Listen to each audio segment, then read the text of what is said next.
then let me introduce you to, very importantly, the writer, Grace Carroll.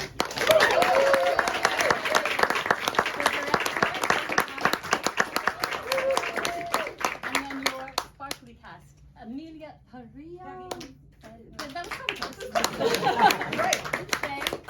Nicole, and Stephen, Cheriton, Smoke, Oil and Nothing. So thank you guys for staying. Now, I'm going to start with the most important person, if you don't mind me saying, and that is the writer, because without the writer, none of us would be here. Grace, Drag Baby, you'll correct me on the timeline if I get it wrong, but you had a scratch performance in 2019 at Southwark Playhouse. You then had a run at King's Head in 2021, and now you've got the full production and this lovely Pride Month run here at the Pleasance. But take us back to when you first had the idea. I know it's quite personal to you in some ways, the story. What inspired you? Yeah, so I was a really big fan of drag, and I was just going through a phase in my life where I was obsessed with drag queens, which I think is a really normal time in everyone's life where we obsessively watch anything to do with drag. Anyone? Just me? And I was just watching so many things, and I was also and I was really interested in drag as like an art form, and I was going to lots of kind of underground weird clubs. This was pre-COVID. We had lots of weird gay clubs around. I think now we've got slightly less, but and I was just really like moved by a lot of things I was seeing, and it was kind of, for me, I was getting more moved of stuff I was seeing like CD clubs and stuff I was seeing on like big theatres. And I also had a friend at the time also that was working in a fertility clinic, and she was dealing with a lot of same-sex couples having children, and it was something I was kind of thinking about, and like, you know, if I ended up with a woman, like I guess I want to have children. So it was kind of something that was really heavily on my mind, and then I kind of thought drag queen, babies, two things I'm really interested about, and they kind of merged together in my mind. And drag baby was one. I remember it started as a short play, and I wrote it really quickly. And I remember the characters of Sally and Gabby really so present in my mind. They kind of just came out, and yeah, that was kind of where it first started. Brilliant. And at what point did you get director Joseph on board to collaborate with you? So, why are you laughing? So we met in 2020, and it was really awkward because, it wasn't awkward because I think I connected with someone over Twitter, and then they couldn't do it. They liked the script, but they couldn't do it. So they said, I'll pass this on to other kind of queer directors that I know.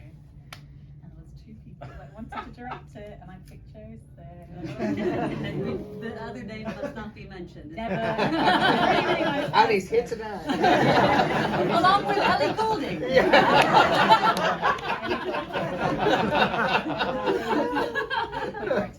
And then I remember we met, and it was like just before COVID had kicked off, and I had the draft, and I said, you really liked it.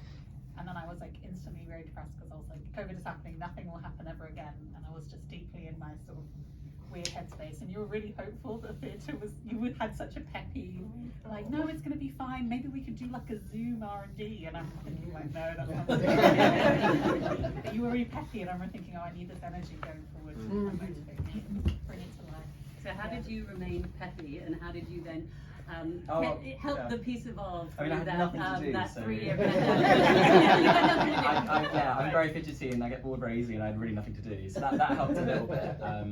And there was something about that time during the first lockdown where, I don't know, it felt like a really fun time to be creative and try things in a sort of low stakes, low pressure way. And sorry, what was the second part of the question in terms of what we? How did you keep it going throughout lockdown, and what was the collaboration like between you? Yeah, I guess we did have lots of Zoom meetings. We had so many Zoom meetings. I actually we took really seriously. They were like, we have the Zoom at 7 p.m. this time. We're going to talk about notes. So yeah, well, it gave us some structure, didn't it? I think the thing is, we both took it really seriously, and we were just like, you would read each draft, and you'd give me notes on it, and you have a lot of notes. And yeah, that's what I remember, is just us just carry on meeting over Zoom, and I think it was just developing the script. I think it developed a lot because the script over lockdown. Yeah, I actually read through our email thread recently because I was trying to remember what that beginning was, and I'd forgotten how different the first draft of the script was. I mean, it was like a totally different play. Yeah. Well, in the press release, and something you just said, Yeah. Grace, you talk about the characters, and the characters lived in your head, and they became a family themselves. But you also mentioned to me that the cast feel very much like a family to you, and in fact, these wonderful actors have been on a journey with the piece as well. So, Stephen, I believe you were involved in that scratch performance at Southwark Playhouse. Yeah. And then the other three, you were at King's Head. So tell me, what was it like for you, for each of you, first reading the piece and thinking, this has a little, this is appealing, and also now revisiting it? Stephen, first. So when I first did the scratch night, it particularly resonated with me because I am a drag queen, and there's a lot of what happens with Dan that has actually happened in my life itself as well. You know, I've had friends from my school days come up and contact me and say, "Do you want to have a baby?" And yeah, that's actually happened. Yeah, I remember saying, because I remember thinking you were telling me that during the scratch thing. Exactly. Yeah. I thought, okay, yeah, that's something. It was the most bizarre thing because it's like Grace has actually delved into my life and literally ripped out parts of my history and put them down on the page. It resonates with me very, very much. Unfortunately, I couldn't do the King's Head performances, but then I came back for these ones, and it's exactly like having a family. It's exactly like having a family. I mean, regardless of what happens on stage. Not wanting to sound soppy, but I love these guys.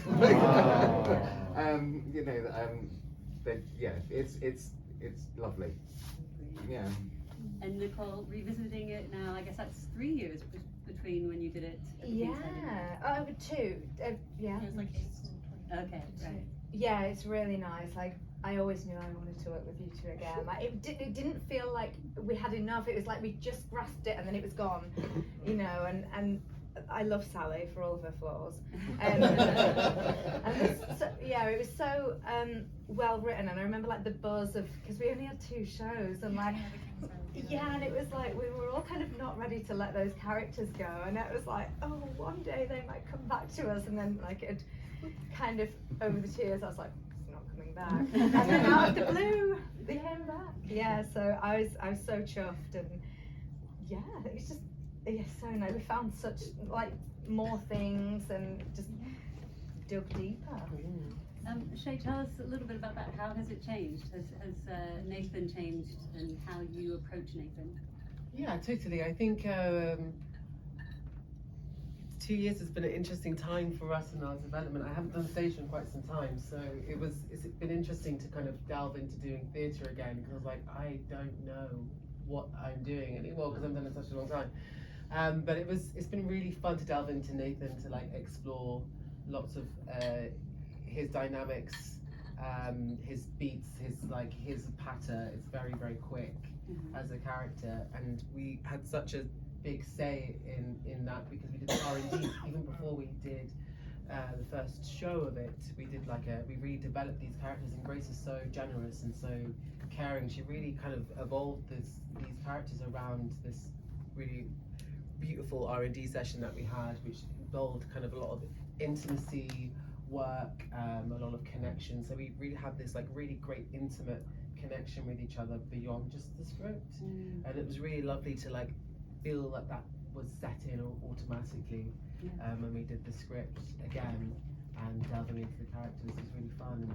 Nathan does a lot of things as well, so it's always so just like doing all of those things is quite interesting it's quite fun as an artist to like be able to be like, and then you do this and then you do that. So yeah. Oh, Nathan is an incredible character, and I have to say, please do come back to the theatre more often. That makes me a bit sad that because you've got an amazing stage presence and the most expressive eyes, and like, oh my gosh, I wanted to, it made me want to cry. I was going to put my arm around you when you came next to me. But I thought that might be too much.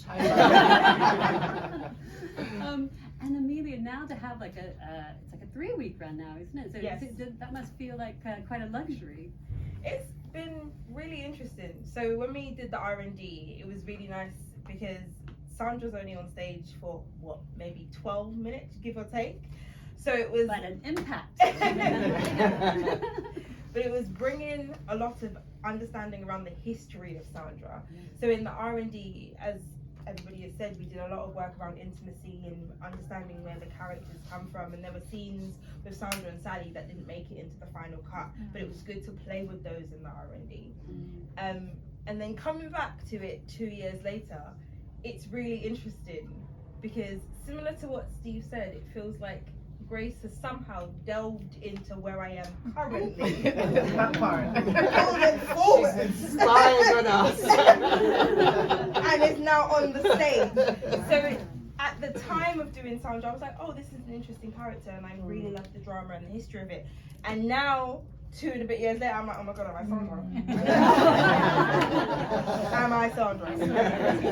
I was like, oh, I feel elements. And then it feels like I'm essentially going through therapy on stage every night, and I get paid, so I can't. That's a bargain. Wait, you're Audience. Now we're warmed up on the stage. Are you guys warmed up? Who's got some questions? I'm going to start with Michael, and then I'm going to look for hands. Michael.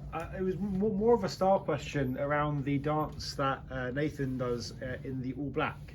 Because I was just really curious to know if it was almost like an internal monologue in Sally's mind of kind of what she was going through in that moment, or if it was him just having this like, oh, this storyline is, and I'm inspired by this horrible thing that I don't like, so haha, and then this almost like miscarriage fueled dance, and I was just interested to know.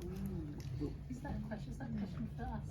Do you want to go first? Yeah, Grace. It's a good point. I think I was really deliberate with the drag performances throughout, that they kind of reflect. They're not like fun little side pieces, though they are, but they are kind of reflective of what the characters are going through. So it's reflective of what Nathan is going through, but it's also reflective of what Sally is going through. Is kind of what I thought, and then they have that kind of lovely moment of connection after. And yeah, so everything was super purposeful in that drag performance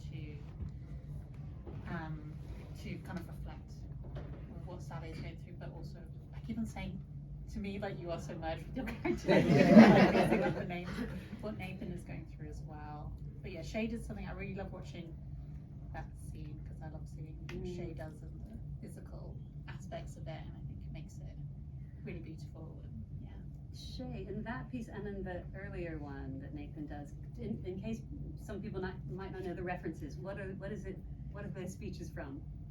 So the first one's La Beija, which is from, oh my goodness, my head's gone. And obviously Maggie Thatcher as well. We pretty much developed those pieces together, and had a lot of control over those scenes. I was like, I want to do half and half. I want to do whiteface. I thought this character is very much trying to shock, and that was very important to me, that it was very specific how it happened. yeah, I And remember. you was like, yes, and I want a dildo, and you're like, yes. I always made to make clear it was the dildo was Shay's idea. I would never. I've never seen a dildo. Don't ask who provided it. I remember that I loved it because I feel like I wrote this character of Nathan, and you came and you were like, you don't actually know this character. I know this character, but in a great way. Like you were just like, I'm always like, the R&D process was so great for me because we talk about it on board, and it's when you have actors that come in and like actively, not just like learn the lines, but actively investigate the characters and help you make them better and ask you questions about them, interrogate them, and challenge you to be better. It's so good.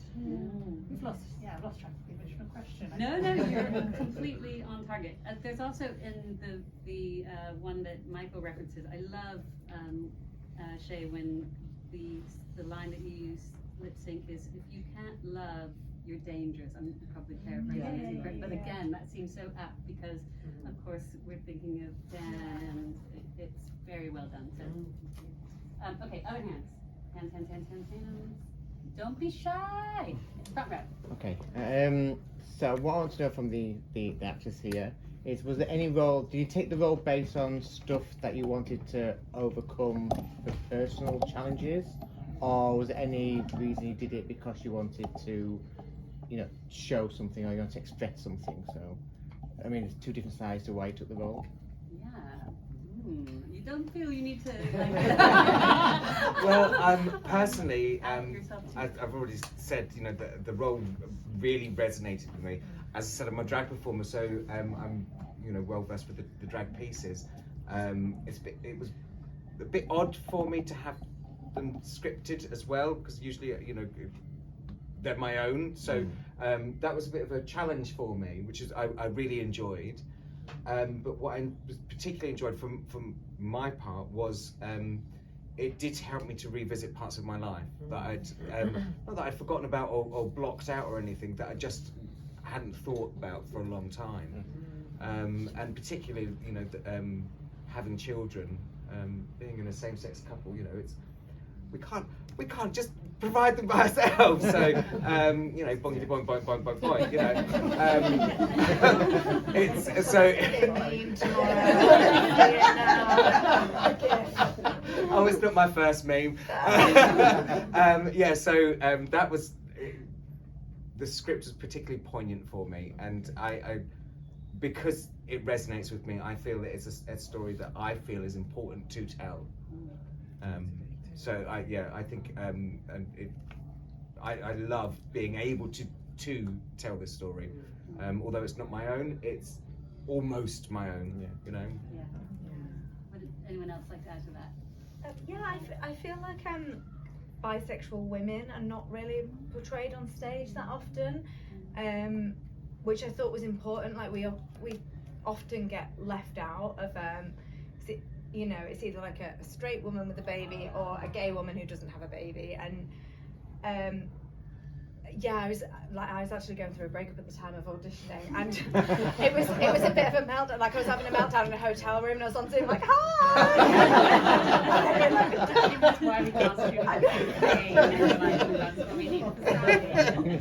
It was emotional man. Yeah, and I was like, oh god, it was so shit. I was like, I was really bad, and then they're like, you've got the job. I was like, oh. I was like, oh no, I'm gonna have to like keep breaking up and rehearsal periods and like dig deep. But yeah, I do feel like it was really important to show that, like, it's people are very complex, and I think there's a lot of times in TV and film and theatre where it's very much you just see that one side of them. As in life, you know, we all have these different faces that we show our family, our friends. We have different sides of us, and it was so well written for that you know, and it's lovely to love the mess of these people as well, and like just adore them as full humans that they are. Shay, Amelia, anything you want to add? I don't even remember my name. I think I was so far in the pits of despair and hell. And I remember you going, you got the job, and I'm like, how? How? I don't even remember doing the audition. That's how wild it was. And then when I revisited the whole script, I was like, okay, I know why I actually put myself forward for this audition. And it was because at the time of the original R&D, I had friends who were going through a lot of what some of these characters are going through. And it's really interesting because 2 and a bit years later, now I'm going through some of, and I'm like, this is very cyclical, Grace. I don't know how I feel about that. But I am an advocate and I do a lot of activism work. So for me, theatre and art is a tool to carve change. And I love taking on pieces that are sometimes controversial, that talk about a message, that make people think, even if they don't really get it in the space, but something that either a character says or something that happens and they go home and go, oh, I didn't think about that then, but now I've slept on it, it's like resonating and going around in my brain. And for me, that is a sign of good art. And when I read the whole play, I was like, yeah, this is some fun art, but also some good art, and it's art that will make people think and start conversations, and that's why I want to do it. Nice. I was like, when you asked me to come back, I was like, I've got something booked, but I will cancel. I was like, this was on my altar. I'm going to eat it. Shay, had you done drag before, Drag Baby? I do performance arts, so Okay. that's the kind of very. I think Nathan's style is very. It's not drag. Well, I don't know, everything's drag, but like it's definitely a style of performance art, and I kind of combine lots of the different things I do together. Can we talk a little bit then about some of the distinctions that drag, the drag distinctions? You want to go there? I mean, it's touched on, but it fascinates me that there is this, Nathan is very dismissive of generic drag versus, something, as you say, more performance art style. And is drag too mainstream? Discuss. You're quite dismissive of me in real life as well. They're not. As a writer thing, I remember just watching arguments and like Drag Race in the dressing room, and I was just like, oh, so funny. Basically, and then but yeah, I guess it's more. I mean, it's. That's why I love drag. Drag is everything. Yeah. I think. Yeah. And I think there's actually room for everything, and I think there's completely. arguments within it for like this isn't too challenging. This isn't challenging enough. It is a bit jarring when you do see people advertise for Breeze on Instagram. This used to be I a take protest. offense. All is like, I will take that from you. Yeah. If you want to give it to me. But it's something that used to be a protest movement is now, heavily commodified, and it's similar with, things like other art forms. It's become, I think part of the fun of it is that as theatre makers, we don't have to answer questions. We just get to. Well, you do now. So I'm trying to get around it. A in the Q&A, That's the thing. Well, I think the fun thing about the play and that we get to do is we get to throw out those questions to the audience. And actually, views on drag? Who has there we views on go. drag? Anybody? Is drag too mainstream? No, I think the frightening thing. I've got my fisticuffs on. If you've asked that question 2 years ago, I would probably said when we did it, I'd be like, this is very accepted. Everyone, I remember 2 years ago, like everyone was like, so curious. So the post-wave, everything was curious and full of fun and zaniness. And now actually, trans issues have been used for political tools in order to galvanize and exaggerate stupid people into political positions. So now it can't ever be mainstream because it's used to actually bolster these idiots, and that's why it's a very political thing. That's why what we do can never be mainstream, because it's only you turn the dice and someone wants to laugh at it. Someone wants to say there's something about school, something about kids, something about da. So what we do in fact can never be mainstream, because people at the top only want it if they can use it to roll the dice for their own wants and needs. And it's always the people that are in the underground dingy clubs, that have no money, that have no capital, that have no resources, are always the one that people used for advertisement, but then are so quick to get rid of them or to laugh at them or to scorn at them when they no longer need it. So that's why drag is very political, and that's why it can never be mainstream. So that's why we show this to people. Okay, audience, we only have a few more minutes, so please put your hand up if you want to ask a question. Aha! Here, right.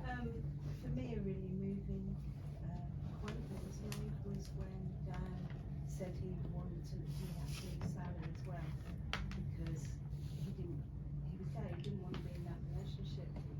And I was just thinking of what you were saying about drag and the whole, I'm a therapist, so the whole thing of conversion therapy, even reappearing, just fills me with horror, So even the relative acceptance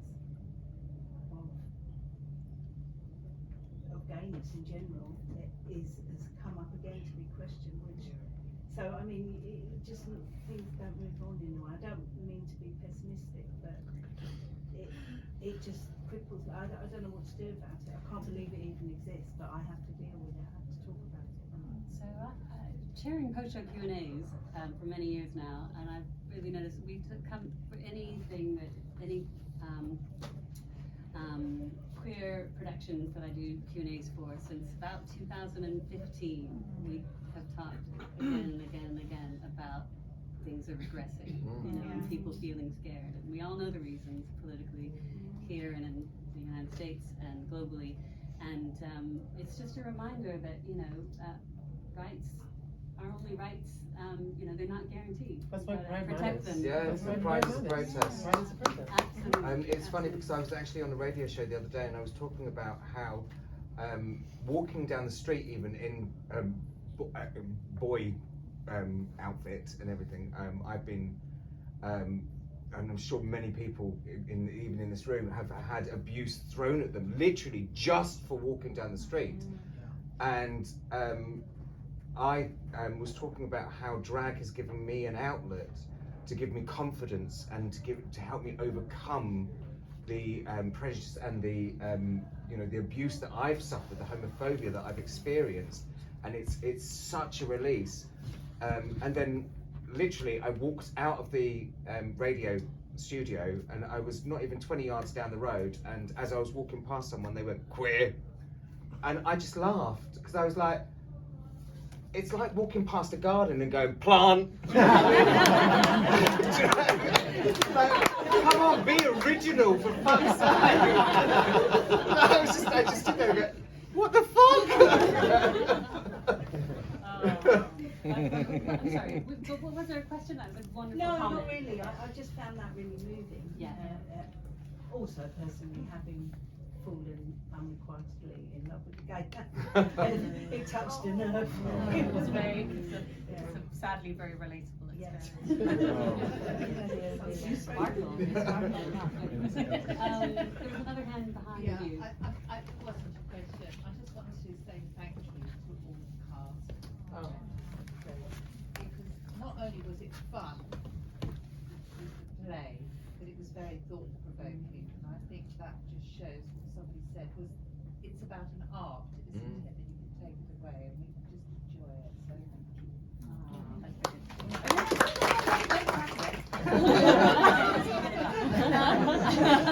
Okay, what, now seriously, there's going to be a question on your way home that you're thinking, why didn't I ask that? Is there any more? Okay, Yes, I am available on Friday night. sound and music. Yes, that's a really great question. important component in this. Great. Yes. Just Yes, tell us how you chose this. Why this sound the way you did. So yeah, music is very, it sounds like such a generic thing to say. Music is very important to me, and I really love using music to invoke things. So all the songs in the play were very purposefully chosen. So if you can go home and listen to all the songs, and they will all specifically reflect everything. Have you set up a Spotify list? I have set up a Spotify. I'll put it on the Drag Baby social media if anyone wants to listen to it. I But think yeah. we all want that, don't we? But I remember, so each song was very, very specific. So the FK Twigs one, if you listen to it, it's all about not telling people that you're lonely, and both people being really lonely and not telling each other, which is specifically, I feel the Nathan and Dan relationship is, they're both incredibly lonely people and they can't admit to each other that they need each other and they just can't do that. Eternal Flame is actually a really creepy and stalkery song. Yeah. When you sit down and listen to the lyrics. And, what are some other songs that are here in? Well, there's a Dolly Dolly. Dolly. Obviously, sorry. Yeah, Dolly Parton. I love Dolly. I think Dolly Parton is obviously such She's an basically a icon. drag queen. She is a drag queen. She is a drag queen. But yeah, Here You Come Again, obviously the song is about someone reappearing in your life and just screwing you up instantly, which is Sally's seeking that out, but that's what she's doing with Dan. I Will Always Love You is very clearly about loving someone but having to leave them behind because it hinders your growth to stay with them. So all songs were very, very specific. They weren't just kind of, oh, this is a fun song to have a listen, and I like to use music very specifically and purposefully. And actually, if you listen to the lyrics of the dancehall song, the Stefflon Don song, they are about protecting your mother and the importance of family. So even that song was very specific. And I kind of wanted that song to be like it was a very kind of purposeful kind of dancehall song because I want Nathan to be sort of very proud of I'm kind of like, I was very much wrote Nathan as like a black character, and I wanted them to have a very kind of proud kind of about that and kind of confronting, you know, the kind of disco-y vibe of a lot of kind of LGBT scenes, and have a song to kind of shake up that narrative. I'm going to go and sign up for that Spotify list, and I've got to watch Paris is Burning. Yes, yes, yes, yes. Okay, so I have a question that you almost answered quickly for the final question, but think about it for a moment. So if you were on Stars in Their Eyes tomorrow, what would you perform? Who would you be? But it can't be something that's already featured in the show. But while you're all thinking about that, I also want to ask Nicole, who's the daddy? Is it Nathan, the sex club, or the stationery cupboard? Highlighter guy. No, I mean it's changed quite a lot since the R&D as well. So there was always, we talked about it a lot in the R&D, and then it's Sally's secret actually. Yeah. It's October, and you know it doesn't matter. Yeah, Because it doesn't matter. I think because there used to be the scene between Sally and Nathan got a bit raunchy. That's what I thought that. Yeah, because they kind of like trauma bond over Dan, and I think that happens in a lot of relationships. And I think so. There used to be this kind of nod to it, to Nathan being the dad. So and then now we don't have that anymore. But who knows? I mean, me, I do know. I've done the research. We'll all take our own theories home. Okay, Grace, Stars in Their Eyes. I've done so many. My sister's here. Who would I be out of Stars in Their Eyes, do you think? I think I'd be Gwen Stefani. I know she's mentioned very briefly in it, but it would be Gwen Stefani's band as well. We were doing, and Gwen Stefani, specifically the kind of questionable era, the Love Angel music. No, it would have to. Yeah, I think Gwen Stefani specifically during the No Doubt era, and I think that's the. Okay, this was meant to be a quick fire round. But It's such a hard question. I mean, I keep thinking. That's a really hard question. I mean, I've been thinking a lot about who I relate, like which the characters I relate to in the play, and how I see myself in them. And just by you asking that question, I mean, the answer would have been Dolly Parton, which I'm not allowed to say, but I think maybe that's how it's Dan. I mean, I'm a big musical theatre queer. Can I say Bernadette Peters? Is that? Sunday in the park, something like that. Yeah, with the brolly, exactly. Amelia. Ella Fitzgerald in the Summertime. Shay. Janet Jackson, Rhythm Nation. Cilla Black.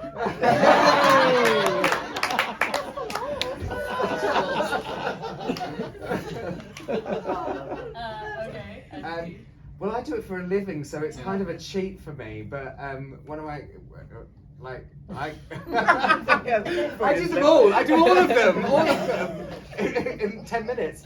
No, the person that I would want to portray. I could be Matthew, yeah.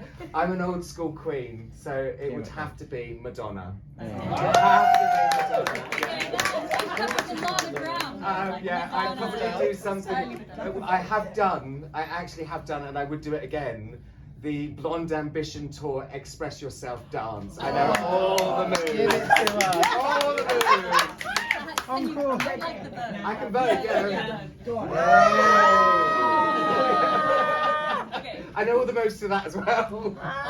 Where can we see All or Nothing after Drag Race? After this, so I do have a lot of shows dotted around in there, here and there. I'm actually doing, I haven't told you guys yet, I'm presenting Pride in September, not the June one, but I am going to be marching in Pride. I'm going to be marching with the Irish Embassy, so I will be in the march. So wave, and I'll probably stick my fingers up at you as if you do. But then I'm actually presenting Pride down in Eastleigh in September on the main stage for the after party, and I have a partner. His name is Derek, and we have our own web series, which is an award-winning web series. I travelled to New York to pick up an award. I was late, but yeah, you can find that on YouTube. Derek and Orla do. Oh, Yeah. okay, and meanwhile, Drag Baby is here at the Pleasance until the 22nd of June, and then plans beyond that? TBC. TBC. Global. TV tour. series. You're like, yes. Thank you. Okay, very good. On a serious note, I think it's really just important to just say in these kind of forums that funding the arts is really, really difficult at the moment. And actually the reason why it's taken us 2 years to get the show to where it is because of the demand for funding specifically from the Arts Council. And they've been stripped of their resources, of the amounts of money they can give away because of the current government. And that's why it's taken us so long. Current government who's only going to be around for a few more Yeah. weeks. If you want to enjoy, yes, it might be, just only exists till 22nd. So please tell your friends about Yes. it. So you stole my line, sorry. Yeah. Do you want to say? No? Okay. Yes, you guys are now ambassadors for the show. Yay. You love the show, you love the company. So you need to go forth and tell everyone, look, come again, put all of your posts on social media, grab some flyers, stop people in the street. Anything else? Hold up bags. That covers it. It doesn't. And I just actually like to say I really enjoyed standing there and having all of you walk past me and say congratulations. It felt like a Friday night in my bedroom. So.